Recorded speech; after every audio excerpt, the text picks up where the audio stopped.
ดาวผู้สาวเจ้า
วนเธอเขารับรับไปเพื่อนเด้อ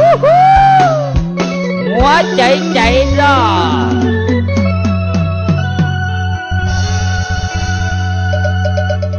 ละหาหัวใจลืมน้องเงินขาดองบ่พอแต่งเพื่อน้องเพลงจนว่าเกือบหอด10 ล้านไอ้เลยยันเพราะว่าจน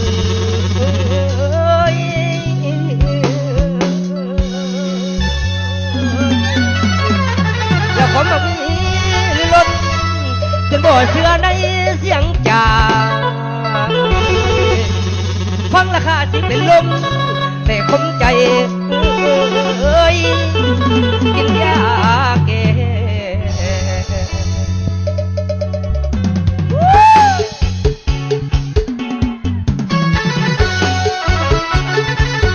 เฮ็ดเฮ็ด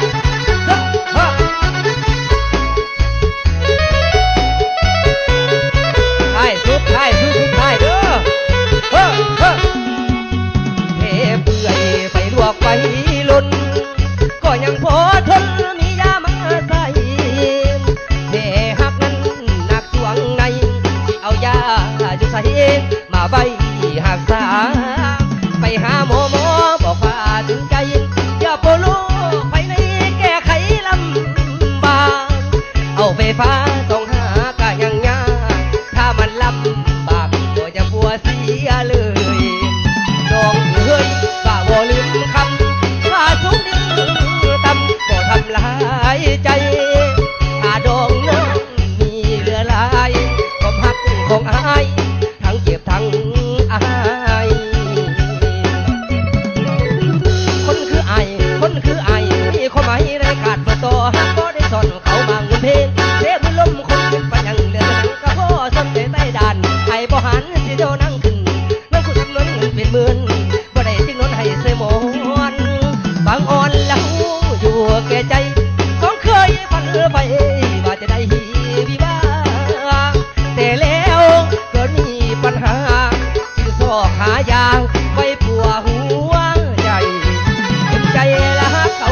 เต็มร้อยแต่ต้องเหลือน้อยพกเงินค่าดองคนจนกินน้ำในนองเพราะว่านวนห้องขี่รถยนต์ขอปันแก่มันเหค่าขุมสุดฮักบ่ได้เงินหน่อยสักน้อยฮักเกินร้อยเหลือแต่สาวเดียวจังบ่ไกลก็เหลือจนเตะเจ้าคนเคยเช่าเขายืมชื่อเนื้อจะมาเกิดมาเดินดูนำบ่ใส่สำหรับอายบอกว่าหมดสิทธิ์สำหรับอ้วนบอกว่าหมดสิทธิ์นี่ล่ะคือชีวิตลูกผู้ชายคนจนให้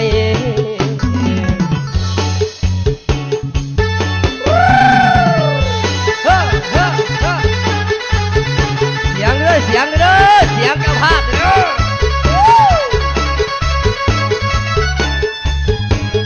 เฮ็ดเด้อไม่ดองเด้อเฮ็ดเด้อเฮ้ยเฮ้ยเฮ้ย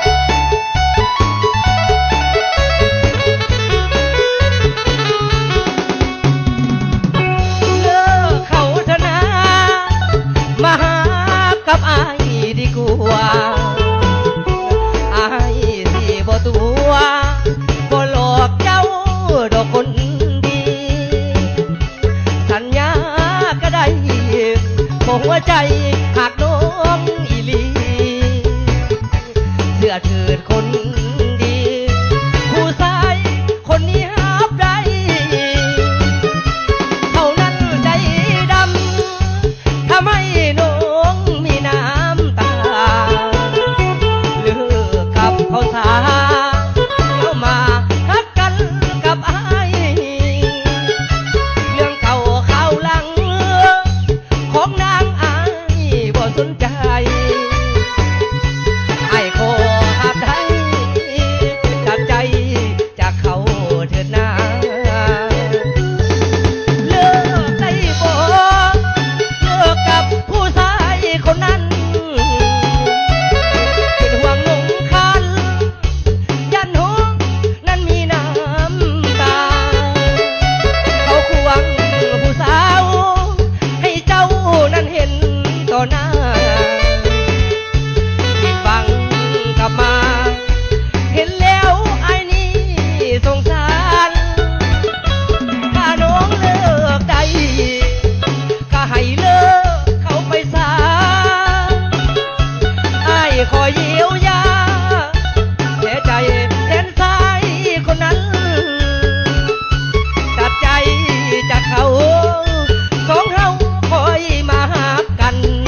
ด้อพี่นี่เด้อเลิกได้บ่เฮ้ยเฮ้ย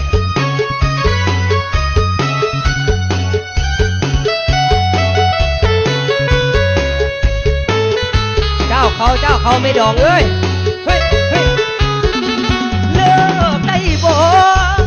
เลิกกับผู้ชายคนนั้นเป็นห่วงน้องคันยันห้องนั้นมีน้ำตาเขาควงผู้สาว